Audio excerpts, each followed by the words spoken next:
Fait que j'ai pas d'intro formelle plus que de dire ça va? Ben ouais, ben Yes, ouais. good. Fait que pour ceux qui te connaissent pas à la maison, je sais que j'ai parlé à ton père récemment. Là, Ouais. Là, il m'a dit que tu as baissé à 13 ans, le Team Canada à 15 ans. Là, t'es encore sur le Team Canada en ce moment? Ouais, T'es exact. rendu à quel âge là? Là, je suis rendu à 17.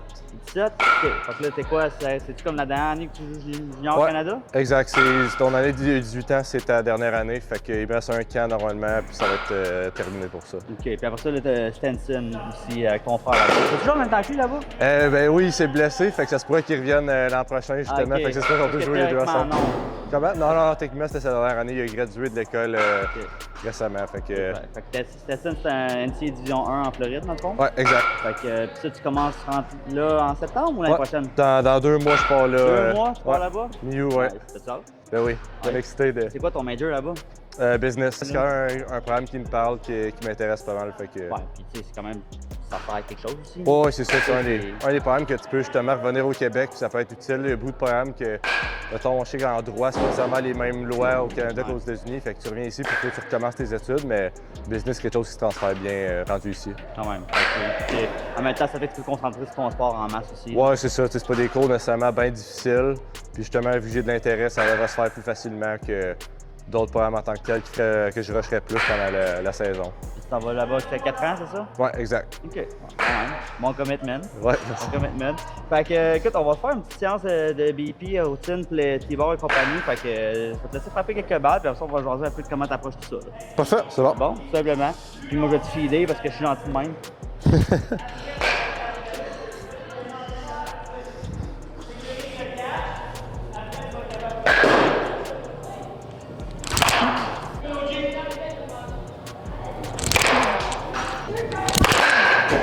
OK, fait que parle-moi un peu de ton approche. Là, je vois que le T-ball, tu te places à peu près hauteur quasiment de la hanche. Ouais. Tu te places un peu middle way si tu voulais, là. Oui, ben, je pense que c'est toujours important de travailler sur ce côté-là. Frapper une balle pull side, c'est relativement facile. C'est plus naturel pour un élan d'aller dans ton gap.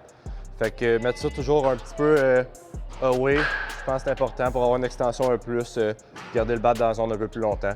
Puis pourquoi cette hauteur-là pour toi? Parce que j'ai une tendance souvent à dropper un petit peu dans le bas de la zone.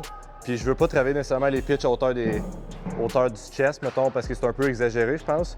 Fait que je te dirais à peu près cette hauteur-là, ça m'aide à pas trop dropper. Ça garde un pitch, c'est le milieu de la zone, un peu les lancers mistakes que tu essaies de frapper. Fait que j'essaie de garder ça un peu dans le centre, puis après ça, je vais move around un peu, tout dépendant de comment je feel un peu. Si je sais que je frappe beaucoup la balle up-haut, fait que là, je peux essayer de travailler un peu plus dans mon champ ou l'inverse justement, fait que je vais essayer de le bouger un peu plus par la suite. Nice. C'est vraiment la hauteur que tu cherches à lever la balle un peu plus que ça. Pas mal à cette hauteur-là. Fait que vraiment, là, quasiment. Là, t'avais 6 degrés dans le shingle, fait qu'à peu près moins de 10, environ. Oh, à peu près. Ouais. OK, coupé. Coupé. C'est d'éviter de faire ça. Exactement. Ça, c'est le drill est fait pour pas faire ça. Ah, tu vois qu'à tous les niveaux, c'est pertinent de travailler. Exact.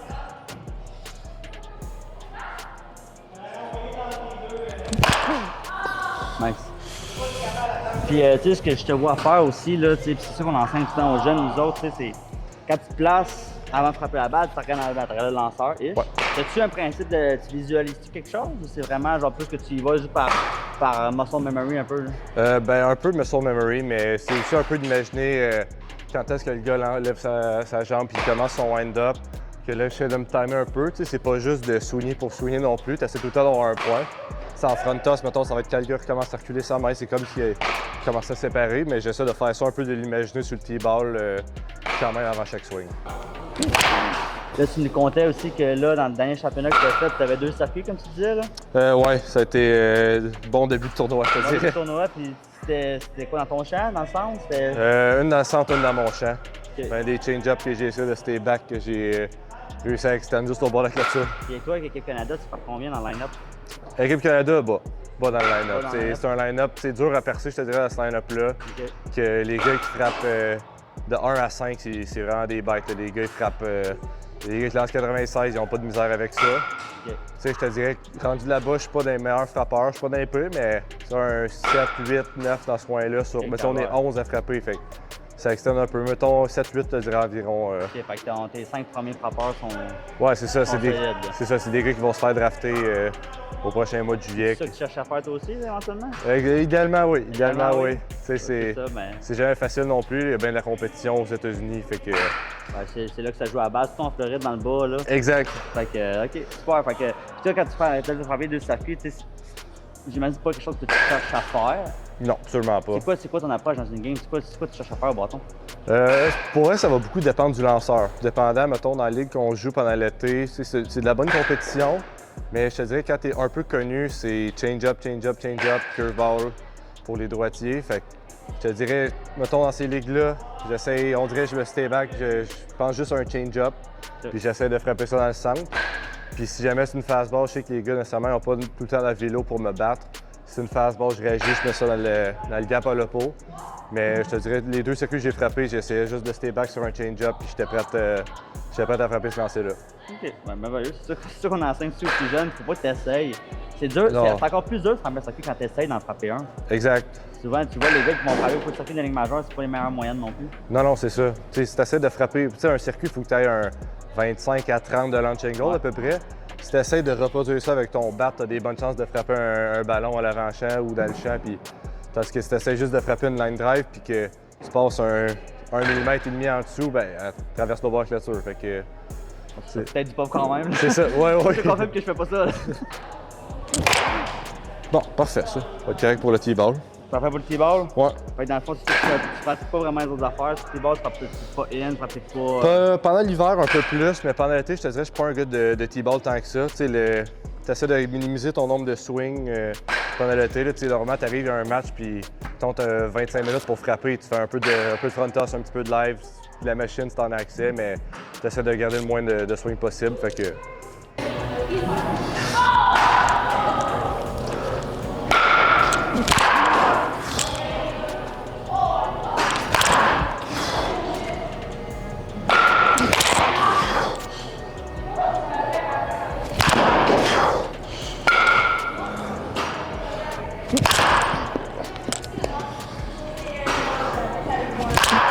Dernière. Fait que pourquoi tu commences de même? Je trouve que ça va m'aider à créer de la puissance. Je trouve que la majorité de la puissance, ça part de ta jambe en arrière, d'être capable d'utiliser ta hanche puis de tourner.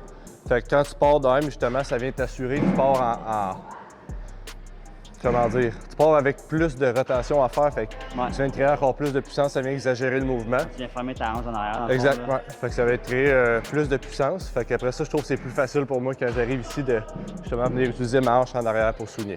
C'est intéressant parce que souvent, la façon qu'on le démontre, cette drill-là aux jeunes, c'est vraiment pour pratiquer à avoir de l'extension dans la balle, tu sais. Ouais. C'est vraiment pour ça. Mais toi, tu me parles vraiment plus de ta hanche en arrière. Fait que Ben ouais, c'est ça marche aussi pour ça, définitivement.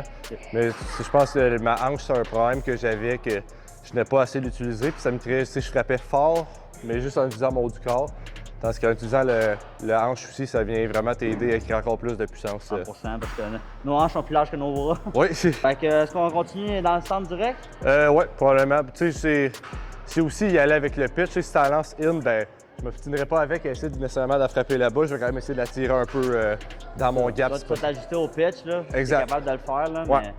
Mais, ben oui, je fais ça de ma vie, t'as des balles, j'aurais pas payé pour te lancer des prises.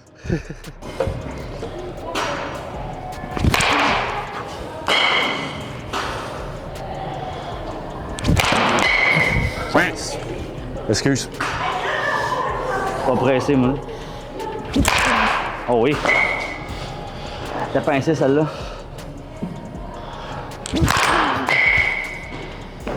C'est là qu'on voit dire un gros mot, mais je tu vois que t'arrives, que suis tu tires derrière l'arrière, puis tu drives ça de même. Exact. C'est ça le conseil que m'a donné, frappe plus par avant. Nice. Dernière. Ah yes, c'est bon. Bon, Ça, parfait. Puis, niveau intensité, t'es à combien sur 10 quand tu fais 80, mettons. Je pense que c'est pas que c'est jamais une bonne idée de frapper à 100%, mais tu as une partie dans ta game que tu vas en faire plus parce que tu es sur l'adrénaline. Fait que si tu swings dans la cage à 100%, dans la game, c'est là que tu vas vraiment essayer de forcer trop, puis d'essayer de trop en faire, puis là, ta mécanique peut un peu couper. Fait qu'un 75-80% dans les cages, puis je te dirais apprendre à frapper. Tu sais, quand j'étais un petit peu plus jeune, j'essayais tout le temps de frapper à la balle le plus fort possible, d'essayer de frapper des balles au bord de la clôture. Puis ça marche en BP de temps en temps, mais tu arrives dans une game puis ta technique est plus là, puis là, tu te demandes pourquoi ça va pas bien. Parce que maintenant, j'essaie d'être le plus lousse que je peux, puis essayer de frapper la balle le plus fort que je peux en restant lousse. Puis je suis rendu à un point que justement, je frappe la balle aussi fort en étant lousse qu'en essayant de frapper la balle fort. Fait que je pense que ça, c'est une chose que j'ai appris qui m'a vraiment fait du bien. Comme ça, quand j'arrive dans une game, ben là, ma technique est sensiblement la même que dans une pratique au bâton. J'aime ça ce que tu dis parce que j'avais pas pensé que tu swings 80% dans une pratique, mais dans une game, tu as l'adrénaline, comme tu dis. C'est sûr que tu gagnes à 5-10% là-dessus aussi. Ouais, c'est ça. OK. Mais ça t'arrive jamais de swinguer à 100% à part de ça va arriver, c'est sûr que ça arrive tout le temps à tout le monde. Il y a des gars dans les majeurs qui vont se prendre des daddy hacks, comme ils disent. Que tu vois, on dirait que tu vois la balle bien grosse, puis là, le gars, il est moins bon nécessairement. Fait que tu essaies d'en faire plus. Là, quand tu t'en manques, il faut que tu te rappelles que faut pas t'essayer d'en frapper trop, faut te garder la même approche que quand tu es dans une cage. Je pense que c'est là que les bonnes choses peuvent arriver. 100%. OK, parfait. Fait que, tu resté sur le front toss, sur le live? Ouais, sur le live en fait. Sur le live? On fait le setup. Bon.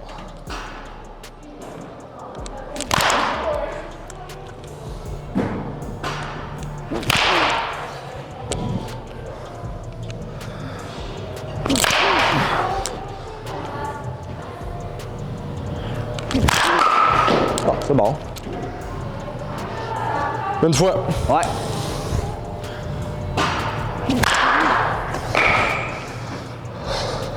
Fait que, corrige-moi si je me trompe, là, mais t'as l'air de soigner une grosse partie des balles, beaucoup juste avec les mains, tu passes les mains.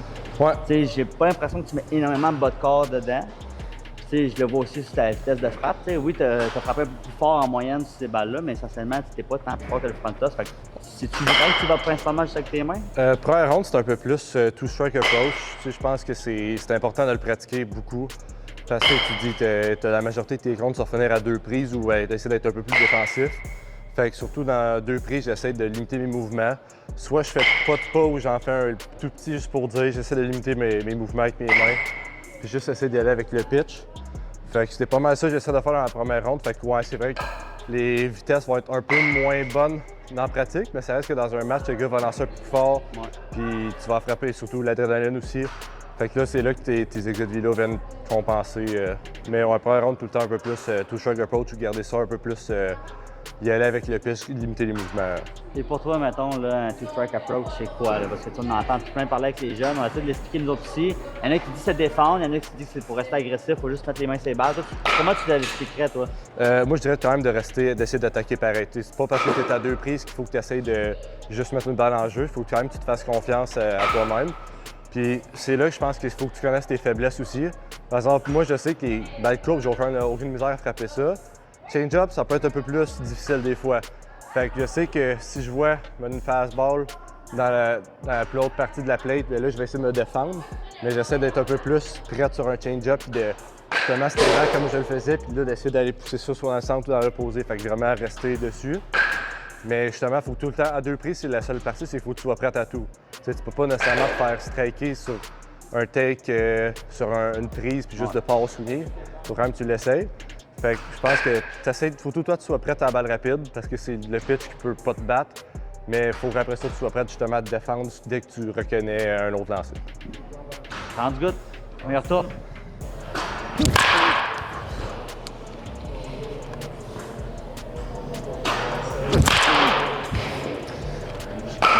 Bonne tirasse.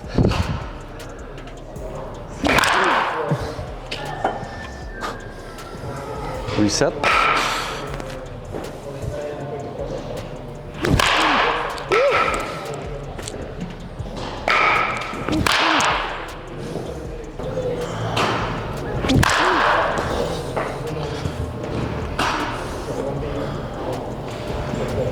Strike.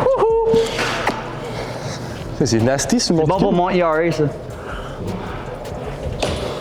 Tu m'as vu lancer cet hiver avec les jeunes, je suis capable. Là.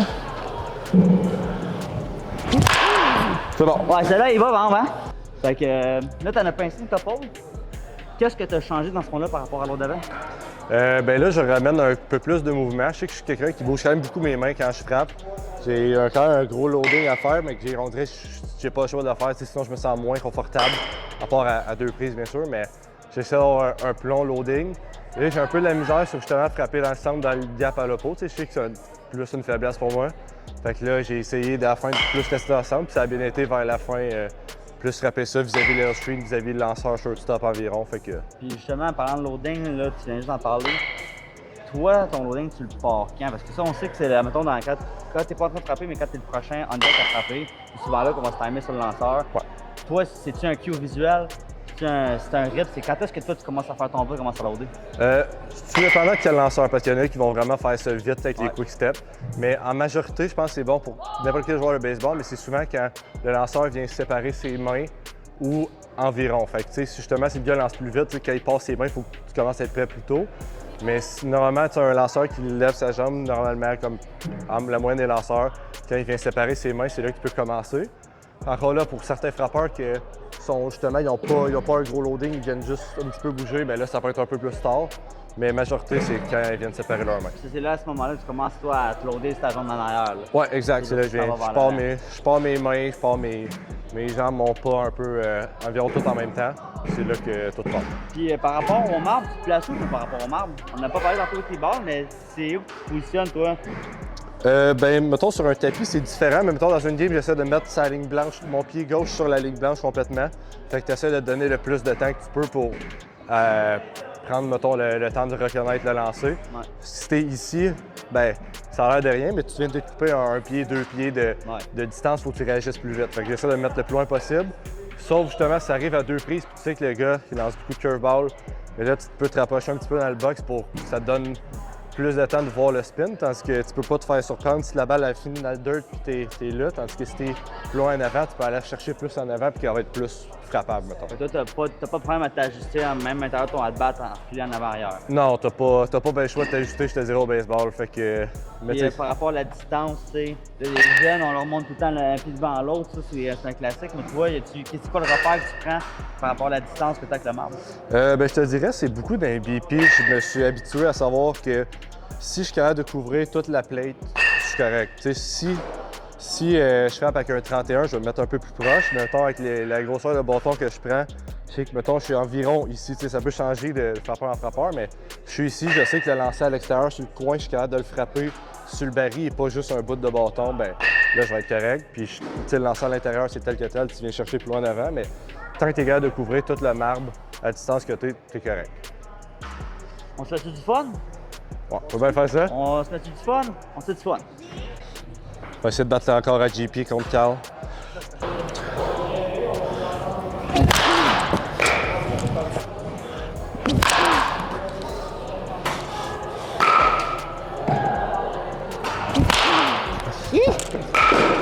Bon, ça sent bien, là.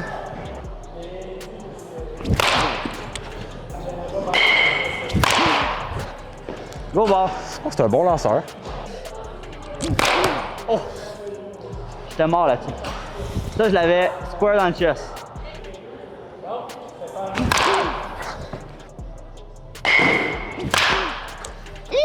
Non! No read! Impossible! Impossible!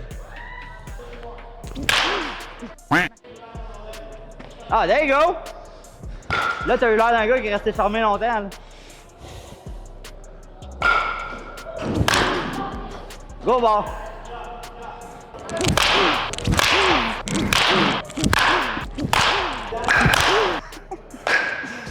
Ah ouais.